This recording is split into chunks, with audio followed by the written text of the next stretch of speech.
ও মানসুর জুরবান আল্লাহু আকবার। আল্লাহ রাব্বুল আলামিনের দরবারে আমরা লাখ কোটি শুকর আদায় করি। আমরা এখন মুনাজাত করব। আমরা রোজা মুখে ইনশাআল্লাহ ইফতারি সমুখের সামনে আল্লাহ যেন আমাদের সকলের রোজা ও ইফতার সেহরিকে কবুল করেন। জোরে বলেন আলহামদুলিল্লাহ। আল্লাহ রাব্বুল আলামিন তার রাসূল করিম সাল্লাল্লাহু আলাইহি ওয়াসাল্লাম ফরমান, যিনি রোজা রেখে এই দুনিয়া যদি ছেড়ে চলে যান, আল্লাহ রাব্বুল আলামিন বললেন আমার প্যারা হাবিবের সঙ্গে তিনি জান্নাতে যাবে। জোরে বলেন সুবহানাল্লাহ। এই পবিত্র মাহে রমজান মাসে যদি কেউ ইন্তেকাল করে, এই রমজান মাস পবিত্র কোরআন নাজিল হয়েছে আমার আপনার নবীর প্রতি। এই রমজান মাসে কোন ব্যক্তি যদি নেক নিয়তে যদি রোজা রাখেন, আল্লাহ রাব্বুল আলামিন তিনার প্যারা হাবিব জনাবে মুহাম্মদ রাসূলুল্লাহ সাল্লাল্লাহু আলাইহি ওয়াসাল্লাম বললেন, তার বিড়ির নেশা লাগবে না, তার সিগারেটের নেশা লাগবে না, তার গাঁজার নেশা লাগবে না, তার মদ খাওয়ার নেশা লাগবে না। এই রমজান মাসে যদি নেক নিয়তে যে রোজা করে, রব্বুল আলামিন বললেন তিনার সর্বপ্রথম গ্যাস্ট্রিক জীবনে থাকবে না, গ্যাস্ট্রিক সেরে যাবে। আর রব্বুল আলামিন তিনার পবিত্র কোরআনুল কারীমে বলেন, আমি রব্বুল আলামিন তাকে ইজ্জত ও সম্মান বাড়িয়ে দেই। জোরে বলেন সুবহানাল্লাহ। রব্বুল আলামিন আরো ফরমান, এই পবিত্র রমজান মাসে যাদের মা আব্বা কবরে চলে গেছে, তিনাদের কবর আযাব বন্ধ করে দেয়, কবর আযাব মাফ করে দেয় সন্তানের কারণে। আর ওই সন্তান রমজান মাসে রোজা রাখলো না, সারা দিন সুস্থ শরীরে 1 কেজি পরিমাণ পেট ভরে খানা খাইলেন, রমজান মাসে রাসূল করিম সাল্লাল্লাহু আলাইহি ওয়াসাল্লাম বলেন, তুমি সুস্থ শরীরে যদি তুমি বিনা কারণে বিনা ওয়াজহাতে যদি তুমি রোজা না রাখো, আল্লাহর হাবিব বললেন তিনার বাথরুমের ময়লা তিনি নিজে খাইলেন। জোরে বলেন নাউজুবিল্লাহ। বাথরুমের ময়লা আমরা খাইতে চাই কিনা? বাথরুমের ময়লা কি খাইতে চাই? তাহলে আমরা রোজা রাখবো কিনা? আল্লাহ রাব্বুল আলামিন তিনার প্যারা হাবিব জনাবে মুহাম্মদ রাসূলুল্লাহ সাল্লাল্লাহু আলাইহি ওয়াসাল্লাম বললেন, তুমি রোজার কারণে তোমার মা আব্বার কবরখানা জান্নাতের বাগান হয়ে যাবে। রব্বুল আলামিন তিনি আরো বলেন, তুমি যদি এই দুনিয়ার মধ্যে এমন কোন কাণ্ড তুমি করে থাকো, পিছনের সমস্ত গুনাহ আমি আল্লাহ maaf করে দিলাম। কিসের খাতিরে? রোজার খাতিরে। জোরে বলেন সুবহানাল্লাহ। আল্লাহ রাব্বুল আলামিন আমাদেরকে সকলকে বোঝার জন্য তৌফিক দান করেন। সকলে বলেন আল্লাহুম্মা আমিন। আল্লাহুম্মা আমিন। রব্বানা যালামনা আনফুসানা ওয়া ইল্লাম তাগফির লানা ওয়া তারহাম লানা লানাকুনান্না মিনাল খাসিরিন। আয় আল্লাহ, পবিত্র মাহে রমজান মাসে 13টি রোজা কত হইয়া যায় মাবুদ রে, তোমার কত আশিক বান্দা বান্দীরা হাত তুলেছে মাবুদ। আল্লাহ তুমি তাকায়া দেখো না, হায় রোজার কারণে জীবনের কবিরা সগীরা করে আল্লাহ maaf করে দেন। রোজার কারণে মা আব্বার কবর আযাব আল্লাহ maaf করে দেন।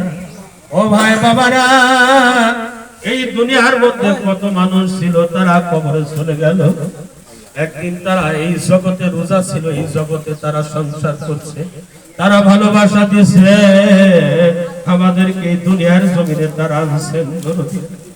বাবারা, এই দুনিয়া থাকার জায়গা না, আমার আপনার একদিন চলে যাইতে হবে।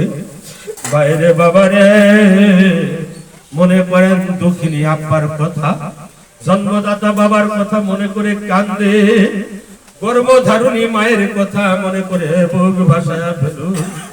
যেই মা আমার আপনার গর্ভ ধারণ করে দুনিয়া থেকে চলে গেছে, আল্লাহ মা প্রসব বেদনায় কান্নাকাটি করছে, আল্লাহ সেই মা কার জানি কবরে আছে। আল্লাহ মা আব্বার কবর আযাব তুমি আল্লাহ maaf করে দাও। আল্লাহ আল্লাহ বাড়িওয়ালা মনি, আল্লাহ আমার নাতি ভাই তিনার আব্বা দুনিয়া থেকে চলে গেছে। আল্লাহ আল্লাহ আজকের এই দোয়ার মাহফিল করে আল্লাহ বাড়িওয়ালার আত্মীয় স্বজন পাড়া প্রতিবেশী বন্ধু বান্ধব যারা কবরে চলে গেছে, আল্লাহ মাবুদ রে, সকলের কবর খানা তুমি আল্লাহ জান্নাতের বাগান বানিয়ে দাও। আল্লাহ জানি না মাওলা, তুমি নবীর আহলে বায়াতকে যেমনি ভালোবাসতা, আল্লাহ বাড়িওয়ালাদেরকে নামাজি বানায় দাও, জিকিরকারী বানায় দাও, পরহেজগারী বানায় দাও। আল্লাহ আল্লাহ বাড়িওয়ালার আমার নাতি ভাই মনিরের ছেলে আল্লাহ, আমার ভাতিজারা ছেলে আল্লাহ, ওকে তুমি দিনের বুঝ দান করে দাও আল্লাহ। আল্লাহ তুমি নামাজি বানায় দাও, রোজাদার বানায় দাও আল্লাহ। তুমি বেহক পথ থেকে চলার মতো তৌফিক দান করে দাও আল্লাহ। তুমি হক্কানি পথে তুমি এনে দাও। নবীজির আখিরে বায়াতের মহব্বতে দ্বিগুণ বাড়ায় দাও আল্লাহ। মাবুদ দাঁড়াও আমার সামনে জন্মের মতো দেখা লই তোমারে। আয় আল্লাহ কতদিন যাব আল্লাহ, কার জানি মা নাই আল্লাহ, কার জানি আব্বা না, দুনিয়া থেকে চির বিদায় রে আল্লাহ, অন্ধকার কবরে শায়িত আছে আল্লাহ। আল্লাহ পবিত্র রমজান মাসের উসিলায় করে আল্লাহ দরুদের মা আব্বা দাদা দাদি নানা নানি খালা খালু ও বাবা আত্মীয় স্বজন পাড়া প্রতিবেশী বন্ধু বান্ধব যারা কবরে চলে গেছে আল্লাহ, তুমি সকলের কবর কাটা জান্নাতের বাগান বানিয়ে দাও আল্লাহ। আয় আল্লাহ তুমি কবুল মঞ্জুর করে নাও আল্লাহ, তুমি কবুল মঞ্জুর করে আজকের দোয়া খায়ের কবুল করে নাও আল্লাহ। আজকের মিলাদ মাহফিল কবুল করে নাও, জিকির আজকার তুমি কবুল করে নাও আল্লাহ। যে আশা উদ্দেশ্য নিয়ে আল্লাহ আল্লাহ এই বাড়িওয়ালা মিলাদ মাহফিলের ইন্তজাম করিয়াছ আল্লাহ, আয় আল্লাহ তুমি মনের মকসদ পূর্ণ করে দাও আল্লাহ। আল্লাহ আসমানি বালা আসমান উঠায় দাও, জমিনি বালা জমিন নিস্পার করে দাও, হাওয়ার বালা হাওয়ার সঙ্গে মিশায় দাও আল্লাহ। তুমি সকলের দিল রাসূলের প্রেম জাগায়া দাও আল্লাহ। সকলকে মা আব্বার খেদমত করার তৌফিক দাও আল্লাহ। কত কষ্ট করে মা আব্বা ছেলে পেলে লালন পালন করে আল্লাহ, যদি ওই সন্তান বলে আল্লাহ মা আব্বার কানে যদি পৌঁছায় দেয় তুমি আমাদের জন্য কি করেছো, আমি তোমাদের সাথে খাবো না আল্লাহ, আমি সেপারেট খাবো। ওই মা আব্বার কলিজার মধ্যে ধাও ধাও করে হৃদয় জোরে পানি ধরে আল্লাহ। এইরকম দুঃখ কোন ছেলে সন্তান যেন না দেয় আল্লাহ, তুমি সকলকে বুঝদান করে দাও। আজকের দোয়ার মাহফিল তুমি আল্লাহ কবুল মঞ্জুর করে নাও। রব্বির হামহুমা কামা রাব্বায়ানি সাগীরা। আল্লাহ আসমানি বালা আসমানে উঠে দেই বাড়ির মধ্যে আল্লাহ রহমত বর্ষণ করে দাও আল্লাহ।